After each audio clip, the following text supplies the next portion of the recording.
Hi, and welcome back to Football Made Simple. Pep Guardiola and Brendan Rodgers faced off at the Etihad when table-topping Manchester City hosted a struggling Leicester. Rodgers is looking to find some consistent form, whilst Pep's men were looking to continue their outstanding form. In the end, this Boxing Day special finished 6-3 to City thanks to a sterling double, KDB, Mahrez, Gundogan and Aymeric Laporte, whilst Maddison, Lookman and Kelechi Iheanacho made the game interesting. The XG showed a rather close battle, but the XG time app showed that Leicester struggled apart from a 15-minute spell. But what tactics were on show? Let's take a look. Just before then, I am delighted to announce a new sponsor and fantasy football game that I think you'll probably love, Spitch. Spitch is a subset of OneFootball, giving you the best fantasy football experience. We know how hard it is to keep updating your team every week, but with Spitch, you can pick a new team every week to compete against your mates and everybody else on many different pitches. So, instead of having to play every week to win a prize at the end of the season, you can win a weekly prize by playing whenever you feel like it. These prizes include a Scrucer e-scooter, AirPods and so much more. To get playing, all you have to do is download Spitch absolutely free through the link in the description below and give it a go, and it helps to support the channel. It's currently only available in the UK and Ireland and for 18 years and older. And a quick reminder of the formations as well. Let's start with City on the ball, as in the first half they were levels above Leicester. In open play, early on during the game, Leicester did attempt to press with their front two of Iheanacho and Maddison against the centre-backs. But City quickly adapted with Zinchenko staying deep, meaning that City had a wide back three to outnumber the two forwards and spread the ball to either side.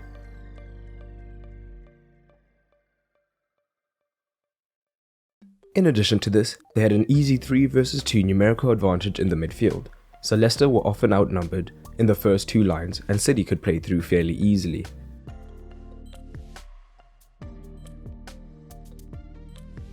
Leicester's first adaptation was to drop the forwards to stop them from being overloaded in the midfield.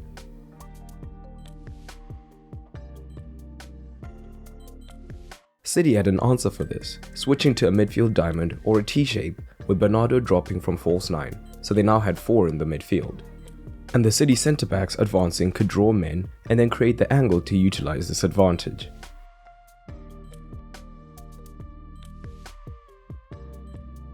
With Bernardo often between the two central midfielders, it meant that both men had 2 men to look out for, so if Bernardo received the ball and drew a midfielder, the wider City midfielder would then be free to receive.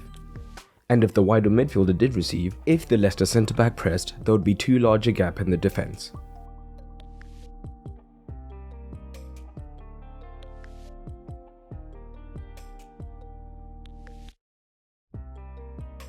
Rodgers, still seeking a solution, adapted again, by making his wingers begin much narrower, and essentially looking to use their cover shadows to prevent the ball into the wider midfielders.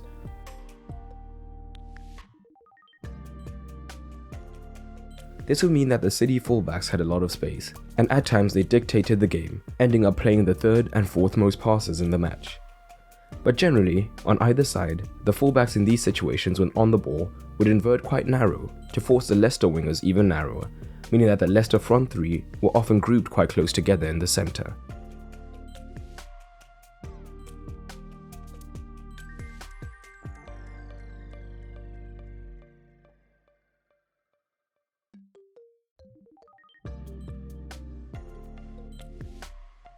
And the City midfield helped to take advantage of this, as the wider midfielders would operate in the half spaces higher up, and this would mean that the Leicester fullbacks were consistently outnumbered 2 versus 1.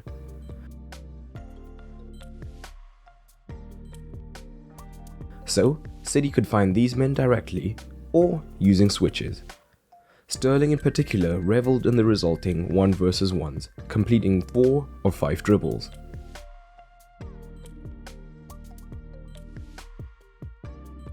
This outnumbering of the fullback contributes to the third City goal. In the build-up, Cancelo on the ball comes narrow, dragging in Lookman, whilst Bernardo and Mahrez rotate. Thomas stays tight to Mahrez in the half space, so now Bernardo receives in acres of space out wide to advance. Bernardo then moves central, so he's occupying Lookman instead, giving Cancelo room on the outside.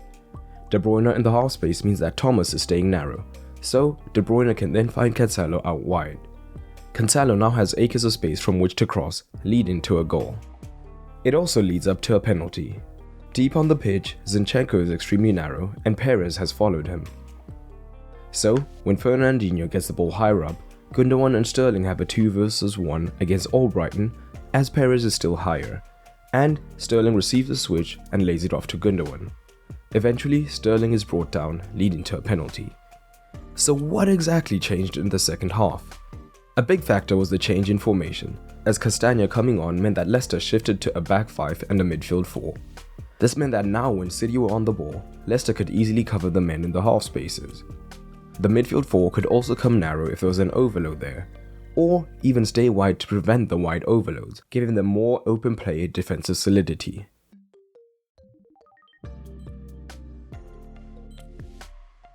And this change in shape also contributed to Leicester improving on the ball, even with just 28% of the ball. In the first half, for the most part, they were in a 4-4-2 when on the ball. City themselves when defending also used a 4-4-2, so they could easily match up Leicester's shape, with De Bruyne and Bernardo going man-to-man and making it difficult to play out.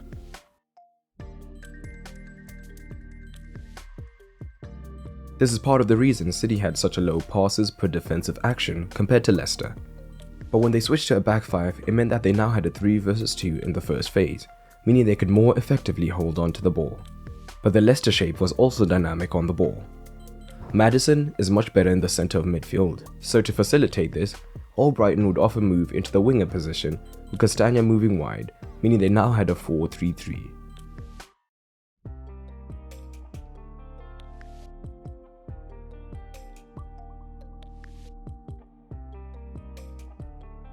This would also mean they had a 3 versus 2 advantage in the midfield, so Leicester could more easily find the deep-lying midfielder, helping them to play through the City press.